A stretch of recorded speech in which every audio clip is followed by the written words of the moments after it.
Namaskar, hello and welcome to Sansad TV. I am Namrata Singh and you are watching Question Hour. This show focuses on important questions raised by members in both the House of Parliament concerning matters of national interest. In the Rajya Sabha, members from various parties posed questions related to 14 ministries and sought responses from the respective ministers. Similarly, in the Lok Sabha's Question Hour, members from diverse parties raised questions pertaining to 9 ministries and sought responses from the respective ministers. Now, let's take a closer look at some of the questions whose replies were tabled in both the houses. Rajya Sabha members Baburam Nishad, Rameshwar Teli, among others, asked the Minister of Youth Affairs and Sports whether the Viksit Bharat Youth Parliament marks a transformation from the traditional youth parliament model to a participatory one, and how the initiative has contributed to the larger mission of Viksit Bharat 2047.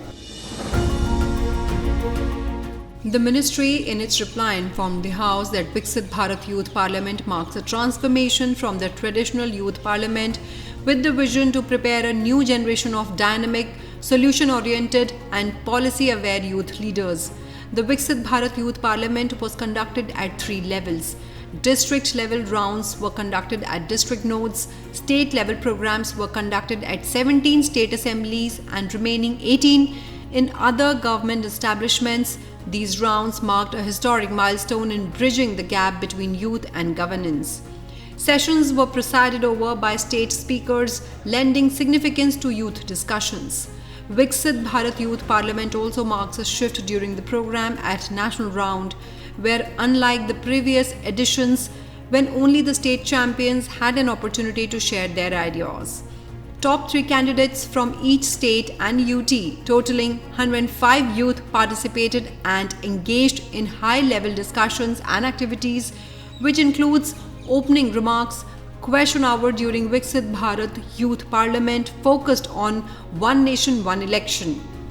Viksit Bharat Masterclass was taken by policy experts and thereafter short discussion among participants. Viksit Bharat Youth Parliament is a program which is engaging youth through these sessions. They have come to know about the vision and goal of Parliament functioning, which is actually preparing them with the larger mission of Viksit Bharat 2047. These youth, through participating in session, come closer to the vision goals of Viksit Bharat 2047. The number of youth participated in Viksit Bharat Youth Parliament at district level is over 29,000. At state level, it's 2,830 and at national level, it's 105. The themes were chosen broadly to encourage wider youth engagement in public life, in line with the broader national vision of fostering greater participation of young people from diverse, non-political backgrounds in the democratic process, contributing to the overall vision of Viksit Bharat at 2047. The youth participants in the Viksit Bharat Youth Parliament from all states and UTs came from varied linguistic, social and geographical backgrounds, bringing with them a diverse range of opinions, experiences and ideas which showcased the rich diversity of youth perspectives across the country. The ministry further informed that through Viksit Bharat Youth Parliament, the participants got a formal platform to deliberate on national issues, interact with policymakers and contribute meaningfully to India's development journey.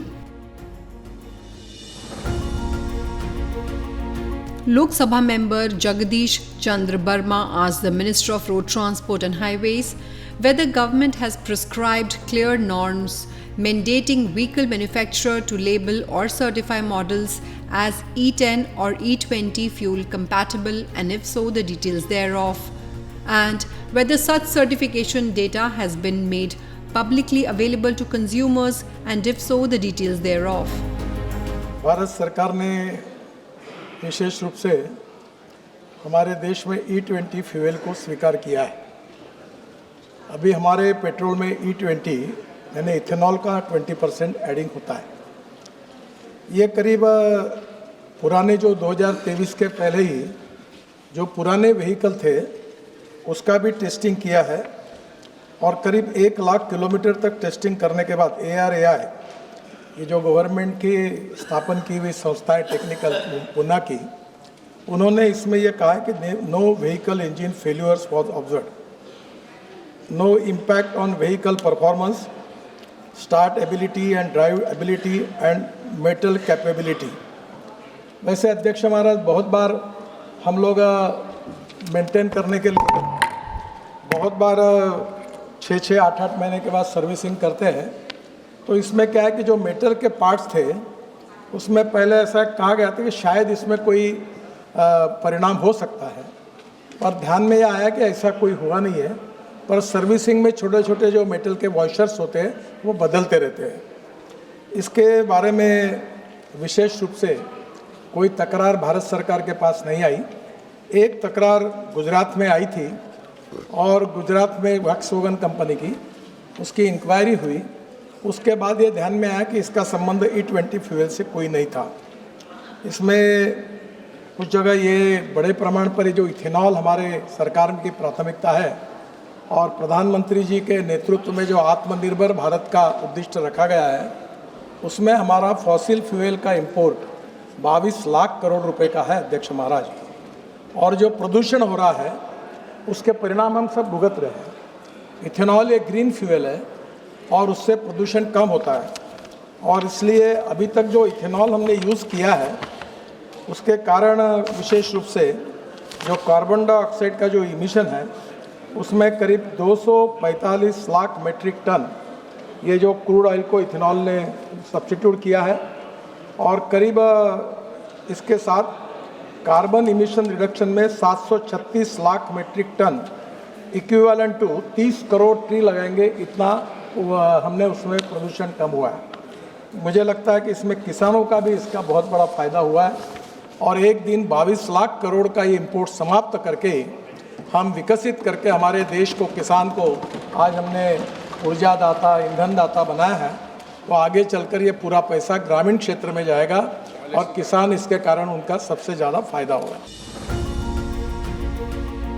Rajya Sabha MP Priyanka Chaturvedi asked the Minister of Tourism whether the ministry has addressed concerns about commercialization of Adivasi and other indigenous communities, cultures and living spaces in tourism, and whether the ministry will review ongoing and proposed tribal tourism projects to ensure benefits reach local communities rather than primarily private operators.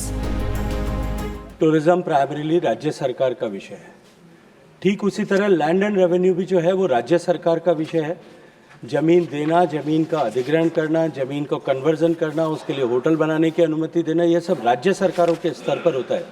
और federal structure में राज्य सरकार के किसी अधिकार क्षेत्र के विषय में सीधे जाकर के ऑडिट करना या सर्वे करना, ये भारत सरकार के जो है परव्यू में नहीं है। मुझे लगता है कि उसके लिए अगर माननीय सदस्य का कहीं कोई ग्रीवेंस है तो उनको राज्य सरकार को इसके बारे में जो है पर्टिकुलर राज्य सरकार को इसके बारे में लिखना चाहिए।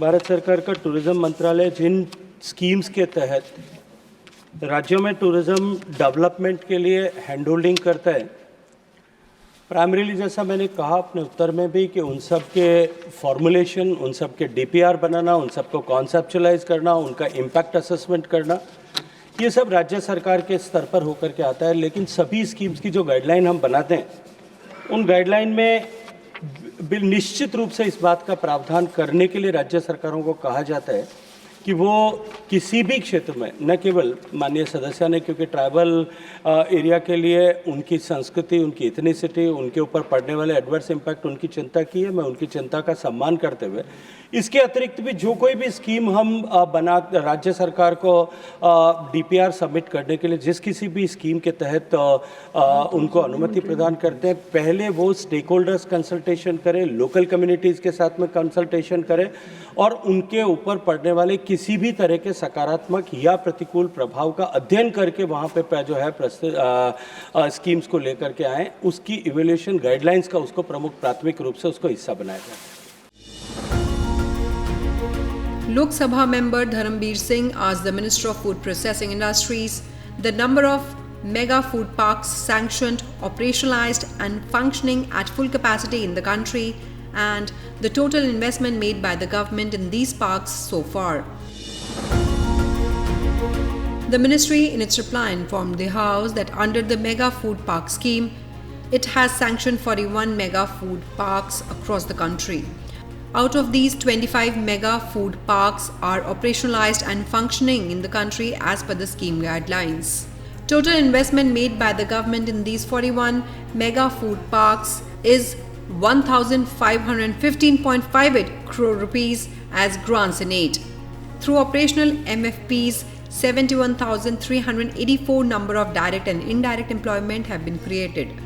The main reasons for the delay in making several sanctioned parks operational include challenges faced by special purpose vehicle and implementing agency in leasing industrial plots to the required number of food processing units and ensuring their operationalization as per scheme guidelines. Delays in obtaining statutory clearance from state governments, revisions in the detailed project report and project components after the final approval, changes in shareholding patterns, delays in term loan sanction and disbursements, financial constraints faced by project promoters, etc., the responsibility of execution, ownership and management of the mega food park vests with the SPV and IA. However, Ministry has taken several measures to expedite their early operationalization and completion, which are as follows. Ministry is regularly seeking monthly progress report from the SPVs and IAs regarding progress of respective parks. Ministry also monitors project progress through program management agencies.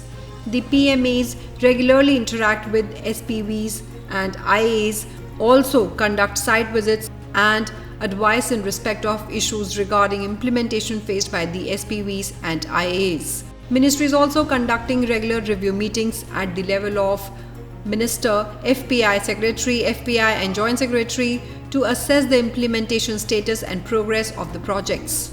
The Ministry is providing the projects all possible support and hand-holding, including interaction with various concerned departments and agencies of the state governments at all levels and tries to coordinate and get the issues resolved. After starting of the scheme, several amendments to the scheme guidelines were made to simplify the guidelines and to make the implementation easier. To populate the approved MFPs with food processing units, exclusive expression of interest for establishment of food processing units have been called for under the scheme for creation, expansion of food processing and preservation capacities of the ministry, and later on, certain percentage of funds have been specially earmarked for food processing units in mega food parks and agro-processing clusters. To make available affordable credit to mega food parks and food processing units in the parks, special fund of 2,000 crore rupees has also been created with NABARD. Rajya Sabha MP Pradeep Kumar Verma asked the Minister of Communications reformative measures initiated recently by Department of Posts to make national digital address ecosystem more reliable and current stage of the process of standardization of digital address code to bring uniformity in urban-rural services. If you look at it, India has become a global leader in both digital public infrastructure as well as digital governance, whether you take it Aadhaar, UPI, DigiLocker and so forth. And most of this credit goes to our Honorable Visionary Prime Minister, Shri Narendra Modi ji. Having said that, there is still one problem exists, that is our physical addressing system. It still remains fragmented, informal, and often imprecise, meaning that there is a linguistic and cultural variability and not machine readable. At the same time, many people still in India write their address using the landmarks like near temple, behind school, or next to the pond. Therefore, this created a serious logistical problems, whether it is for ambulance reach, disaster response teams, banks, and e-commerce platforms. To solve all of these things, the Department of Post has come up with a revolutionary idea called DigiPin, which is nothing but Digital Postal Index Number, sir. This is a simple, standardized, a 10 alphanumerical unique number, which divides the entire country into 4 by 4 meters. based on the longitude and latitude. So there will be a unique address for every home, every office, every farmland, and even an electric pole can have a unique address, sir. This is all done, and we released this in May 2025. This is all in the public domain. With one click going to the website, anybody can identify what their DigiPin is, including Jharkhand, sir. Every place in India, entire area has been fragmented into 4x4, sir. Even if you look at this parliament, there will be 10 or 15 DigiPins in this area. So this has been implemented across, sir. Sir, taking the foundation of DigiPin, what we are working on is a digital address system. This will be again a unified system, sir, where anyone can put their address, modify their address, and give a consent to the respected people, whichever they want to share with. However, the uniqueness is just like how we have an email, every address will have a unique address, sir. If you look at mine, I can create Pemasani at India Post. And this will not change forever. So if I relocate from one place to another, he can go and change the background address, but this Pemasani at India Post will be unique and stays forever, sir. And this is all this is being built with the privacy being the center of this entire framework, and user will have a complete control on it.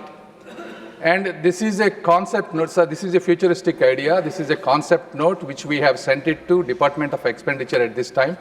Once the Department of Expenditure approves, then we will be able to implement across India, sir. This will create absolutely a precise, standardized address that is machine readable, and obviously this will improve the logistic delivery, reduce the expenditure, and hopefully improve the overall GDP of the country, sir. Thank you.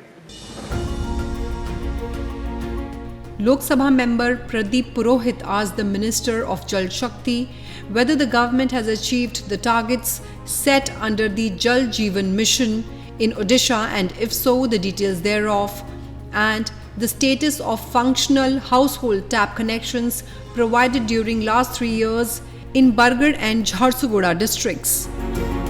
माननीय अध्यक्ष जी, जो उड़ीसा के अंदर करीब 88% जितना काम जल जीवन मिशन के द्वारा जल दिया गया है, और आने वाले दिनों में भी बाकी जो है 12% से करीब उनको भी जल दिया जाएगा। माननीय प्रधानमंत्री जी की ये पूरे विश्व में सबसे बड़ी योजना ये जल जीवन मिशन की वो भी है, और उसके कारण हर लोगों को, जो महिलाएं दूर तक पानी लेने के लिए जाती थी, रोज़ करीब 9 करोड़ महिलाएं पानी लेने के बाहर जाती थी, और करीब 5 करोड़ घंटे उनके रोज़ पानी लाने के लिए बिगड़ते थे। आज उनको अपने घर में शुद्ध पानी मिल रहा है, और ये पानी शुद्ध है या नहीं है, वो भी ये महिला करीब 5 लाख गाँव में 25 लाख महिला ये पानी जो सरकार की ओर से उनको किट दी गई है उसके ज़रिए वो चेक करके वो पानी पीने लायक है कि नहीं वो भी चेक कर सकती है।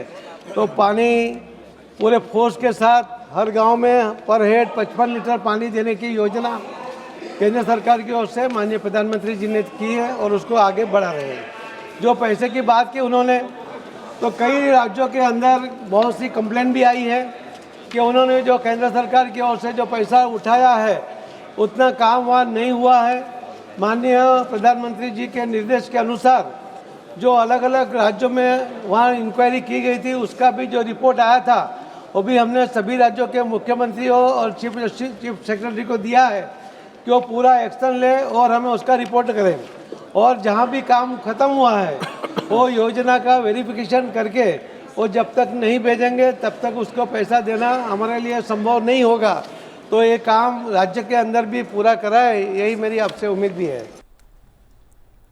Well, that is all I have for you in this edition of Question Hour. Stay tuned and thank you for watching Sunset TV.